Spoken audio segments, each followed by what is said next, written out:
Let's open our Bible in the book of Job, chapter 12. 12 verse 7 up to 10. Ingon si Job, apan pangutan-a karon ang mga mananap, ug sila mutudlo kanimo. Tanaw lang mo dito. Ug ang mga langgam sa kalagitan, kanimo sila mutudlo. Verse 8, kung magsulti ka sa yuta, kana mutudlo kanimo, ug ang isda sa kadagatan, mupahayag kanimo. Kinsa ang wala mahibalo may tungod ni ining tanan, nga ang kamot ni Jehovah, kamot sa Dios, may nagbuhat ni ini. Sa iyang kamot, ana ang kalag sa tanang butang nga may kinabuhi, ug ang gininhawa sa tanang katawhan. Another book found in 1 Chronicles chapter 4 verse 10. Si Jabez nagsampit sa Dios sa Israel nga nagingon, o hinaut unda, panalanginan mo gayud ako, ug dungagan ang akong utlanan, ug ang imong kamot mag-uban kanako sa kadautan, nga kana dili makapasubo, dili magpasubo kanako, ug ang Dios naghatag kaniya sa iyang gipangayo. Last verse, 1 Peter chapter 5 verse 6, busa ipahiubos ninyo ang iyong kaugalingon, ilalom sa gamhanang kamot sa Dios, aron kamo iyang igatuboy unya sa gitagal nga panahon. Praise God. Magwali ko subject na gingon, the Lord's hand beyond global difficulties. Lord God, ning oras sa kauntuhon, ikaw ang Diyos niya karon. Ikaw ang pinakasentro ning serbisyo. Ang tanan namong pagpasalamat among ibalik kanimo. Pansadi pa kami mag-enjoy sa mga pagkaon material. Unahon namo pagpa-enjoy ang among espirituhanong bahin. Panalangin ang tanan nga nakaron dinhi. Bless ang tanan naa dinhi. Dalaygon ikaw, in Jesus' name we pray. Mura ng atong palakpak nga nangabuhi pa kita karon. Sige, let us clap our hands for God, for the Lord. Glory to the name of Jesus. Ning kabuntagon magwali ko, the Lord's hand beyond global difficulties. Everybody see, praise the Lord. Number one, the Lord's hand is mighty. The Lord's hand is dangerous and deadly against his enemies. Number 3, the Lord's hand empowers his servants. Number 4, the Lord's hand can be heavy to discipline his people. Number 5, the Lord's hand will help his people. And the last number, the Lord's hand will always be with his people today. Sa sinugdanan, gibuhat sa Diyos ang tao, nagamit siyang kamot. God created man from the dust of the ground. Tingnan ninyo mga kapatid, usa lang kakinumo nga yuta. May kamot gigamit sa Diyos. Ang Bible nagingon 2:7, and the Lord God formed a man from the dust of the ground and breathed his nostril the breath of life, and the man became a living soul. Muna si Adan. Sa tanang kreasyon, ang tao lang may gigamitan o kamot. Gibuhat sa Diyos ang langit o yuta, mingon na ng Diyos, and let there be heaven and earth. And the Bible said, and there was heaven and earth. Mingon ng Diyos, mutungha ang mga kabituunan. Diya mitungha ang kabituunan. Mutungha ang kapatagan, ang mga malalap, ang kadagatan, ang isda. Mitungha diha. Apan sa gibuhat niya ang tao, migamit siya kamot. Chapter 5, the book of Daniel. Atong matanaw, the hand of God in Belshazzar, in King Belshazzar's soul. Na ang kamot, samtang nagimog kumbira ang hari sa 1,000 kadagkong mga opisyal sa gingharian. Atong mahibawan ang Bible nagsulti, naghimo sila o kanang grabing kumbira, grabing inom. Ang Bible nagingon nga kauban sa mga puyo-puyo ni Belshazzar ang mga kagtong tagayan nga gold nga nakuha nila, pagguba nila, pagransak sa Jerusalem, nga nailog ni Nabucodonosor. Pasipadaan ni Belshazzar iyang anak, kihimo nilang tagayan sa bino. Luyo sa ilang kalipay, wa nila damaha, mitungha ang kamot, nga nagtudlo, dunay gisulat, many tikel up housing. Kamot sa Ginoo. Praise God. Walang kamot sa Ginoo igsoon. Usay kaulugan ni anang mini. Wa na ma-interpret sa mga magician ni Belshazzar. Mini means gi-interpret ni Daniel. Ang imong gingharian giihap, ang tikel, gitimbang kakulangan, ang upharsen, ang imong gingharian, leadership, natapos na. Munang kahulugan. The Lord saan beyond global difficulties. O, mauna igsuon ang nahiaguman sa kalibutan. Linog sa Bohol, bagyong Yolanda, imo matanaw. O, mauna ang agi sa Pablo, tsunami sa Japan, mauna ang mga kalamidad, mauna ang mga difficulties sa kalibutan. Apan salamat ha, kay ang iyang kamot, mintras ikaw nagsalig pa kaniya. Ang iyang kamot available sa mga taong nagtuo, nagsalig, nag-alaga diha kaniya. Mauna ang mga kalisdanan sa kalibutan. Unay mingon si David, many afflictions of the righteous, but the Lord delivereth out of them. Daghantag kalisdanan, apilta sa kalisdanan sa global pandemic. Gikan ni adtong 3rd week of January until now, nakasurvive ta tungod kay may kamot ang Diyos nga nagpandong siyang katawan na ang iyang mga kamot panahon sa kalisdanan. The Lord Son, continue. Next. Jesus wrote his hand to the ground. Sukot gyapon nagkamot during his earthly ministry. Gidala sa mga parisyo eskriba ang usa ka babaeng naabtan mananapaw. Ug ilang gidala kay gusto niyang pahugman ngadto kang Kristo. Mingon sila, balaod ni Moses, bisan kinsang maabtan akto, manapaw, patyon sa bato. Ang Ginoo nagsulat sa iyang tudlo sa yuta. Kadtong tudlo nga nagsulat sa yuta, mao ang tudlo nga migawas sa wall of Belshazzar. Mao kadto nga tudlo na ana ang Diyos imong makita ang iyahang mga kamot. And again, he stepped down and wrote on the ground. Sa dihang namunit ang mga tao bato. Bilingi ang Diyos sa mga parisyo eskriba. Miingon, kinsa kaninyo'y way sa may unang mubato. Way usang nakabato. Amen. Kay silang tanan nga naa didto pulos sa daan. Only Jesus Christ may naanagtong panakuna nga way makaplagang kasalanan iyang nabuhat. Jesus used his hand to stop the storm. Everybody see, praise the Lord. Ang Diyos kanhi nga may lawas karon nagpakatao mao si Jesus Christ. Di lang kamot tunga makita na ang Diyos, ang Ginoong Jesucristo tumoy sa sakyanan. Everybody see, praise the Lord. Sa diyang nangalisang ang mga apostoles, kay mga matay na sila, gipukaw nilang Ginoo. Sa diyang mibata si Kristo, iyang gipayaw o iyang kamot. Amen. But ipasabot, why bagyo muabot sa kinabuhi sa anak sa Diyos basta may kamot ang Ginoo. Why bagyo, why problema dili mulurang ang tanan may kasulbaran. Judas disobedience to the Lord. Kadtong Diyos nga nagpahunong sa hangin nga nahimong nakalma ang gisakyan ni Jonas. Mao kadtong Diyos mibarog diha tumoy sa baruto. Pingon si Jonas, usa lang ang sulbad, muhunong ang bagyo. Ilabay ko ninyo, kay kun inyo kung ilabay, sulbad na mo. Nagpanuko ang mga kadtong kapitan paglabay. Matod pa nila, kaluoy po nimo, malamay ka dito. Mingon si Jonas, kung di mo patuo, mga matay tang tanan. Pero sulay ninyo, ilabay ko, kay kung mahihulog ko sa sakayan, muhunong ang bagyo. Everybody say, praise the Lord. Nahibalo ka ba? Sa dihang gipara ni Kristo ang hangin ni Honong. Proverbs chapter 30 verse 3, ang hangin iyang gibutang sayang kinumura. Pagkagamhanan sa Diyos atong gipagalagad. Pag-ingon sa Diyos hangin ni Honong, diretso miyonong. Kay kadtong Diyos na nagpakulong panahon ni Jonas, mao si Kristo nga nagtungtong tuboy sa sakayan nga nagpakulong sa storm. God help Peter.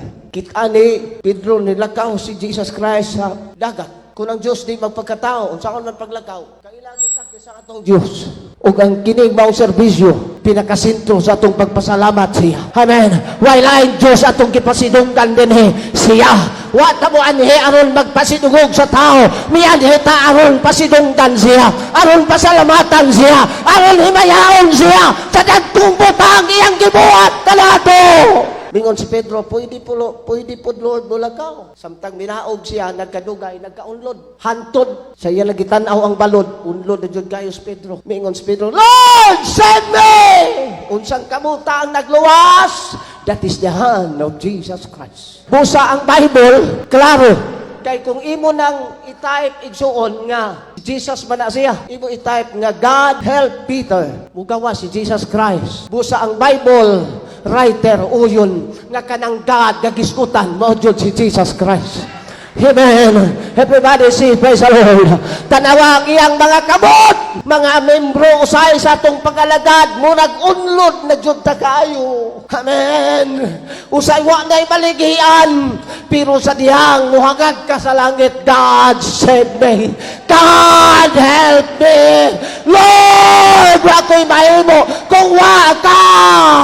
Gigunitan sa Ginoo si Pedro siyang kamot. John chapter 10:27 verse 28. Mingon ang Ginoo, ang akong magkapniro, nagpatalinghog ka nako kung nakaila kanila. Sila nagsunod ka nako. Giyatagan ko sila kinabuhing dayon. Way bisan kinsa kanila makakuha sa akong mga kamot. Everybody say praise the Lord.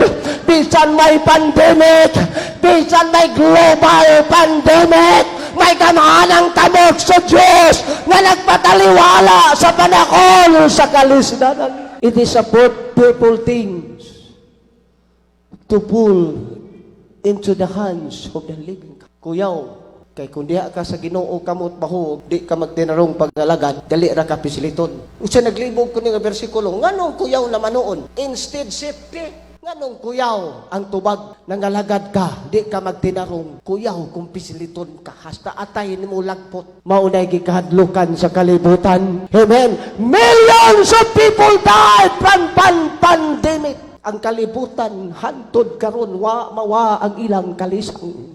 Amen, naguna-kuna sila. Makuman na siguro ang kapanakulan. No, sir. Di pa makuman ang kapanakulan. Kinig maong pandemic. Design sa Diyos. Dili para sa iyang katauhan. It is God's design sa mga tao, mga laga ng Diyos. Aron sila may uluklog, mga pamalandong. Bubalik sa Diyos. Nagunay Diyos agay alagaron. Sa di pa makuman ang kalibutan. When the Lord's hand move like this, wala na mo ibutang diya, malangan. Hasta ka mo malangan, tanaw-tanaw. When God's hands move like this, speak protection, speak direction, guidance. When the Lord's hands move like this, speak blessings and promotion. When the Lord's hand move like this, speak word and His judgment. When the Lord's hand move like this, you know what is this? Everybody say, praise the Lord. When the Lord's hand move like this, speak judgment. 7 miles of the great tribulation. Ang Diyos kaniadto nga way lawas atong nakitaan. Na ang iyang kamot wa magbiya sa iyang mga katawhan. Amen. Millions of people will die. Pero kita until now, nakasurvive. Until now, the Lord will provide. Until now, the Lord will protect us. Until now, the Lord will guide us. Tungkol tagiyang mga kamot. Every day and now, na sayang mga katawhan. Everybody say, praise the Lord. Kung ang Diyos naa sa kalisdanan sa Kristohanon, humaniana, blessings and promotion. Tanawa si Joseph. Nadiretso ba si Joseph pagka-gobernador? Miagi si Joseph sa tabay nga may tubig. Miagi siya sa sinasina sa iyang mga edyoon. Miagi siya nga gibaligya. Kapait ko na kunaon, di bang ibaligya ang mananapra? Way tao nga pwedeng ibaligya. May rabag mahal nga pagkabaligya. 30 pieces of silver. Nabaligya si Joseph. Human nabaligya, nakaabot sa house, Potiphar's house. Imbes na panalaginan ang balay ni Potipar, napasanginlan siyang ng rape. Tanawa ang process, mga membro. Way promosyon mo abot ko, way kalistanan mag-una. Molit timali! Way panalagin! Kuway kalistanan mag-una! Naiabot sa prisuhan. At tamay, gibaligya, gipasanginlan ng rape. Nakaabot sa prisuhan before he was become a governor. Atong nasabtan ang pagpagalagad diha sa Diyos, sinagkadugay tag pagpagalagad nga ang nakalistanan dihay nga atong maagihan, dili agay natong ireklamo kay mauni ang pag-welcome sa mga blessings and promotions na mag-abot sa matag usa ka kinabuhi. Pero sa wa palagi mo abot ang panalangin, wa pa'y promosyon, daghay luha o nausik, daghay simon ng gawas, daghay panakon ang tukod naglukod sa Ginoo, daghay panakon nagsampet sa Ginoo. God, wa na nilain kapaingnan pa, nakailan na ni kung kinsa ka, di na pwede kami makita paglaing Diyos, kay kami konbensido na nga ikaw nga gayon ang Diyos wa na ilain. Naa ang kamot panahon, kamot sa Diyos panahon sa kalistanan. Amen. Mauna atong nakita ang kalibutan, nagsubo sila, grabe kakuyaw ang ilang gibate. Apan ang katauhan sa Diyos, relax ra. Amen. Kaya doon na tayo Diyos na masumbungan. Doon na tayo Diyos na masangkat. Doon na tayo Diyos na may istorya. Doon na tayo buhay na Diyos na atong kipag-alagad. Mulang Diyos atong kipag-alagad. Bosa, tested and proven na until now, we are survivor. Amen. Mauna atong kiselebrate kining ika-20 years of Thanksgiving and anniversary. Tungkol kay ang Diyos atong kilagad, Diyos na maayo, Diyos na buutan, Diyos na buhi, Diyos na dalaygon na agay, pagadaygon sa tanan. 30 years mi sa mga goy, di na maihap ang kalisdanan kung atong sugdon pag-ihap ngamong nagyan. Di na maihap, Brother John. Pero until now, I will declare the goodness of the Lord. Hantod mga adlaw atong i-testify, i-deklarar nga ang Diyos maayo. Hantod sa atong mga adlaw. Si Jabez wa mahibalo sa year 2020 nga may moabot pandemic. Hibaw mo kinsa si Jabez? Natao siya panahon sa kasubanan. Ang prayer ni Jabez, nagsampit sa Diyos sa Israel, nagaingon, hinaut-unta panalanginan mo gayod ako, ug dungagan ang akong utlanan, ug ang imong kamot, mag-uban ka nako sa mga kadaotan. Wa mahibaw si Jabez sa 2020 nga mahitabo ang pandemic. Bot di pasabot ang 20 pandemic global na appeal sa prayer ni Jabez. Everybody say, praise the Lord. Huwag mingon siya, dili mo, di magpasubo kadako ug ang Dios naghatag kaniya sa iyang gipagayo. Amen. Mauna nga atong hibawan ang dagan sa atong kapanahunan, di na ta matingala. Kay kini, this is the answers of Jabez prayer. Palagpak sa Diyos. Balik sa Job 7. Pangutan-a karon ang mga manap, sila mutudlo. Ang Ginoo wa imposible. Kaya kung di na ang tao magpagamit pagtudlo, pwede ang mananap butudlo. Busa di kita magpanghambog. Ang uban maupagani pag-graduate, wa pagani maka-board exam. Nangautro naman ang kolor sa kinabuhi. Amen. Bisan unsay atong maabot, di taangay magpanghambog. Kay kun ang Ginoo may atong pasultihon, kun kita nga tao di na mo tudlo, patudloon niya ang mga mananap.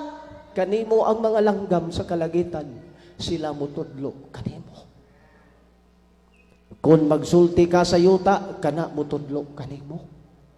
Everybody say, praise the Lord. Ug ang isda sa kadagatan mo, pahayag kanimo. Verse 9. Kinsa ang wala mahibalo, may tungod nining tanan, nga ang kamot sa Diyos, may nagbuhat. Ipalakpak dato atong kamot. Hallelujah! Sayang kamot na ang kalag sa tanang mga butang. Tanang kinabuhi naa sa kamot sa Diyos. Busa naa ang kamot sa Diyos ning 2020 nga pandemic. Sayang mga katawhan na ang Diyos wa magpabaya, wa taniya kalimde, wa taniya tiyae, wa taniya masangge. Kitagbo niya ang tanan nato nga paginahanglan. Busa agayan siyang buhatan og special occasion sa di pamahuman kining year 2020. Agay ibalik kaniya ang mga pagpasalamat. Glory to God. The Lord's hand in the midst of difficulties.